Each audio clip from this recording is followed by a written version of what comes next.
Imagine a line. It's not drawn on any map, yet it is more significant than any political border. This is the Wallace Line, a biogeographical boundary that slices through the islands of Southeast Asia. It separates two very different worlds. To the west lies Asia, a land of elephants and tigers. To the east lies Australasia, home to kangaroos and koalas.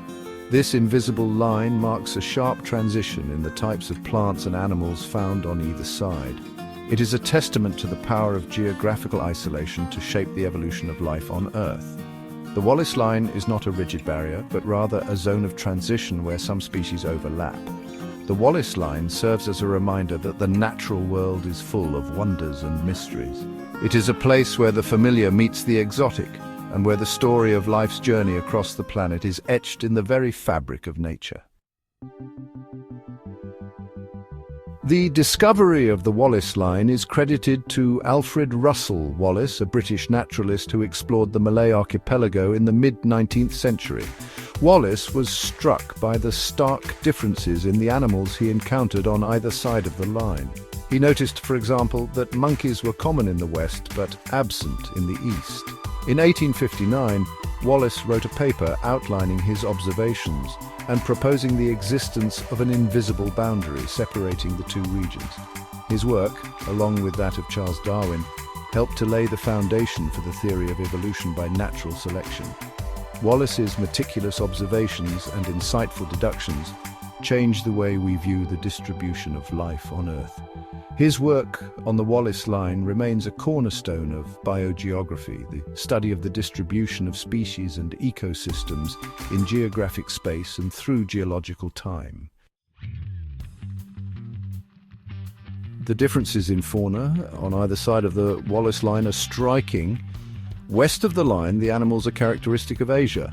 Monkeys swing through the trees, rhinos lumber through the undergrowth, and tigers stalk their prey. East of the line, the animals are more akin to those found in Australia.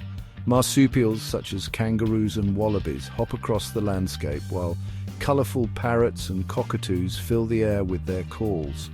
The Wallace Line is not an absolute barrier. Some animals, such as bats, are able to fly across the line. However, for the most part, the line has effectively separated the two faunas for millions of years, allowing them to evolve independently. This has resulted in the evolution of unique and diverse species on either side of the line.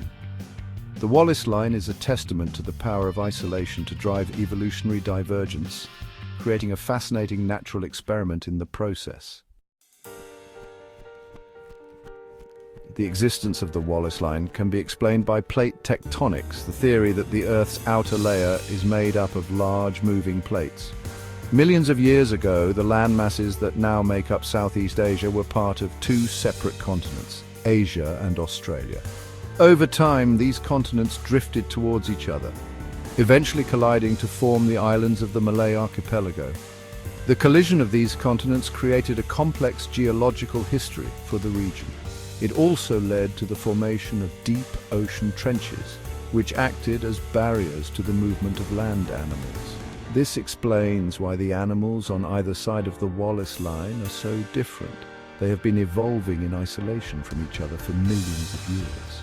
The Wallace Line is not the only biogeographical boundary in the world. There are many other such lines, each marking a zone of transition between different faunal regions. However, the Wallace Line is perhaps the most famous and well-defined of these boundaries, and it continues to fascinate and inspire scientists today.